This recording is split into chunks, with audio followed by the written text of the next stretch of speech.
Պարոն վարչապետ, ուզում եմ նշեք Հաջիևի եւ Արմեն Գրիգորյանի հետ հանդիպման նախաձեռնությունը Հայաստանին է եղել թե Բաքվին։ Դուք երեք ասացիք, որ այդ հանդիպման ընթացքում այդ հանդիպումը նաեւ միտված է եղել կառավարելու պատերազմի հնարավոր ռիսկերը։ Ինչու էին առաջացել պատերազմի ռիսկեր, որը կառավարելու անհրաժեշտություն էր նաեւ այդ հանդիպումը, անհրաժեշտության համար էր այդ հանդիպումը։ Ձեր հայտարարություններից երեկվա ազգային ժողովի ստեյության հասկացվեց, որ այդ հանդիպման օրակարգը եղել է Հայաստանի նաև Հայաստանի ներքաղաքական իրավիճակը, ընտրությունները եւ ընտրությունների արդյունքները, նաև եթե ճիշտ ենք հասկացել, ասեք, եթե ոչ ուղղեք, որ այդ հանդիպման ընթացքում Հայաստանի դիրքորոշումը եղել է այն, որ այն կես միլիոնից ավելի քաղաքացին, որ ձայն է տվել ընդդիմությանը,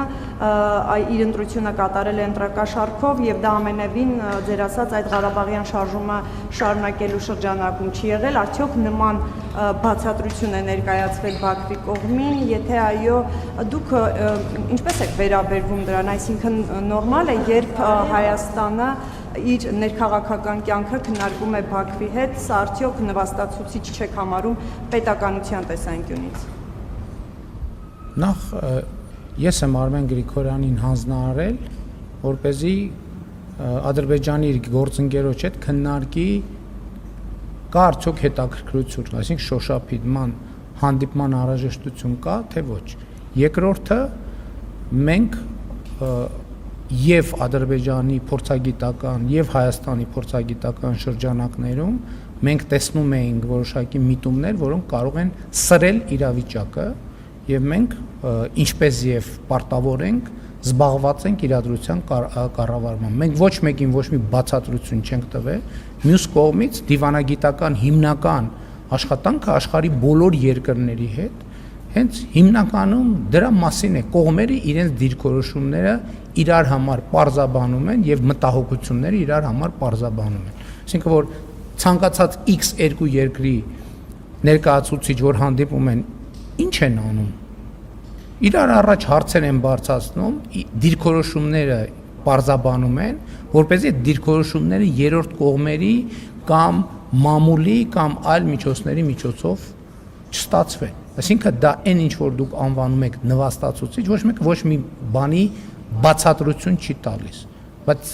բոլոր առանց բացառության բոլոր բանակցությունները աշխարհի բոլոր երկրների բանակցությունները բոլոր երկրների հետ հենց դրա մասին են։ Միմյանց դիրքորոշումները, ռազմավարությունները, պլանները եւ միմյանց մտահոգող հարցերը բարձրացվում են։ Ինչու՞ միայն այդ հարցերը, այդ թվում անազատության մեջ գտնվող անձանց հետ կապված հարցեր են բարձրացվել, այդ թվում սահմանային իրադրության կառավարման հետ կապված հարցեր են բարձրացվել, տասնյակ հարցեր։ Այսինքն այն ինչ որ մենք բոլոր հարևանների հետ քննարկում ենք առանց բացառության։ Այսինքն տարբեր հարևանների հետ տարբեր ֆորմատներ կան քննարկելու։ Հիմա ընտրությունների գիշերը ես հեռախոսազրույց եմ ունեցել Վրաստանի վարչապետի հետ եւ քննարկել ենք ամենատարբեր հարցեր, տնտեսական, քաղաքական եւ այլն եւ այդպես շարունակ։ Այսինքն այդ է դիվանագիտությունը, որ դու հաղորդակցվում ես մարդկանց հետ։ Դիվանագիտության բացակայությունը հաղորդակցության բացակայություն։ Մենք մեր ներքաղաքական կյանքը որևէ մեկի հետ չենք կապում, բայց մյուս կողմից մենք ամբողջ աշխարհում ենք այդ թվում ընտրությունների քաղաքական հետևությունները եւ ընտրություններին հետևող ռազմավարությունները բոլոր մեր միջազգային գործընկերների առանց բացառության կիսում։ Եվ դա նորմալ պրակտիկա է, շատ նորմալ պրակտիկա է։ Այսինքն, երբ որ դուք ասում եք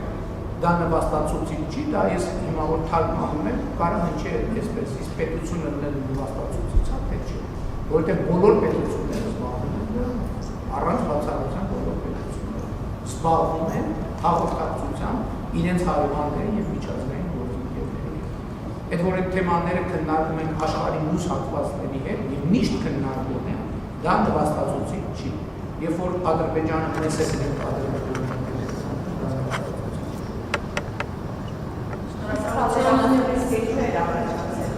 պատերազմը որ կարող է լինել եւ կարող որ կարող է լավ է հասկանում կարող է որովհետեւ երբ կարող է ասել մենք հետ թեմաները նրանք ովքեր դերել են եւ նպատակով ունեն Տարածաշրջանային իրավիճակը նորեն որպես նրանք մարիոնետ են նրանք ձեռքերում ուզում Տարածաշրջանային իրավիճակը եւ աշխատեն որ չզարգի եւ մենք աշխատել ենք որ չզարգի եւ չի զարգի Տարածաշրջանը Հաջորդ հարցը ինչպես նախորդ